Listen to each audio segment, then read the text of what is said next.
Hello again. Thank you all for the engagement on my last post, especially all of the comments, specifically for Caroline for suggesting making a yokai and cherry blossom themed creature. That's what we're going to do today. To do this project you will need one crusty toothpick, paint, clay, sculpting tools, and just a little hot glue. So let's start with a yokai. That's a broad term for entities and spirits in Japanese mythology, and there are a ton of different kinds to choose from. Of course, knowing me, I picked the cat ones. Now there are two big cat yokai. I'm gonna butcher this. Bakaneko and Nekomata are the two big ones. And whilst the former can be considered good, the latter is seen as evil and maleficent. And guess what one I'm doing? That's right, I'm doing the evil one. I was doing some research on this, and, what?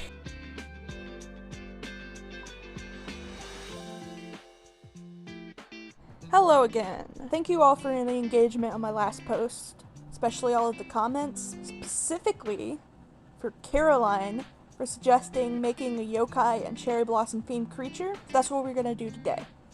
So let's start with a yokai. That's a broad term for entities and spirits in Japanese mythology, and there are a ton of different kinds to choose from. Of course, knowing me, I picked the cat. Why does this keep happening to me? Speaking of cats, I want to show you all my cats. This one likes to sit on the stairs, Annabelle.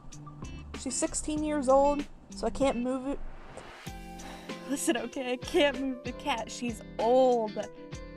And this one, the gray one, her name's Faust. She's named after a German play written in the 1800s about a doctor who sold his soul to the devil for information, for knowledge.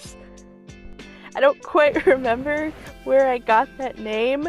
I think it was from a video game. Moving on, it's painting time. We're gonna paint the cat green for some reason. I don't know why I decided to do that.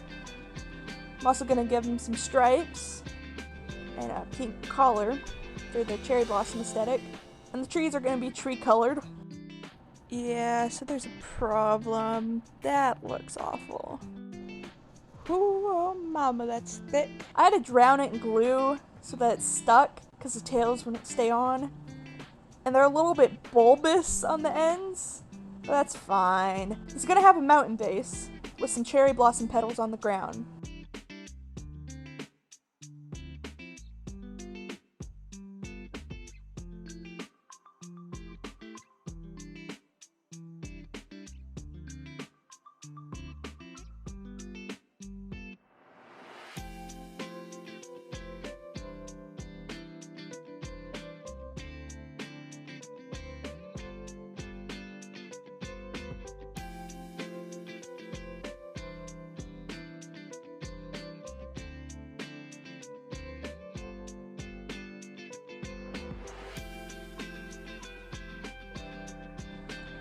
I don't know what went wrong with the eyes here. I was gonna make them red to go with the cherry blossom theme, but she kinda looks high. So I switched it out for a yellow and it looks much better. And look at that. I like the end product. I've always had a soft spot for yokai, dating back to my cringy anime phases. And this one's cute. Also, I'm really vibing with the mountain platform. I just really like the way it turned out. Anyways, that should be it for this video. If you have any ideas on what I should do next, please comment. Anyways, bye for now.